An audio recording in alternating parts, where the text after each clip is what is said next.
அறத்தினும் காக்கமும் இல்லை, அதனை மறத்தலனும் இல்லை கேடு. அப்படினா ஒருவருடைய வாழ்க்கைக்கு அறத்தை விட நன்மையானதும் இல்லை. அறத்தை போற்றாமல் மறப்பதை விட கொடியதும் இல்லை. ஆனா கலைஞர் சொன்னது நன்மைகளின் நிலை நிலமாக இருக்கும். அறத்தை போல் ஒருவருடைய வாழ்க்கைக்கு ஆக்கம் தரக்கூடியது எதுவும் இல்லை. அந்த அறத்தை மறப்பதை விட தீமையானதும் வேலை. உள்வகையான அறவினை ஓவாதே, செல்லும் வாயெல்லாம் சேரு. அப்படினா செய்யக்கூடிய வகையால் எக்காரணத்தாலும் விடாமல் செல்லும் இடமெல்லாம் அறச்செயலை போற்றி செய்ய வேண்டும்.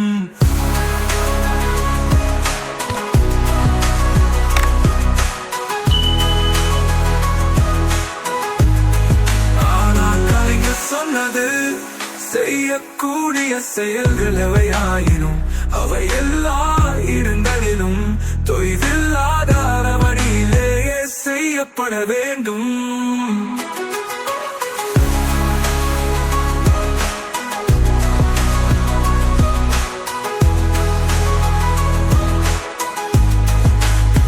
மனத்துக்கண் மாசிலன் ஆதல் அனைத்தரன் ஆகுல நீர பெற. அப்படினா ஒருவன் தன் மனதில் குற்றம் இல்லாதவானாக இருக்க வேண்டும். அறம் அவ்வளவே. மன தூய்மை இல்லாத மற்றவை ஆரவார தன்மை உடையவை. ஆனா கலைஞர் சொன்னது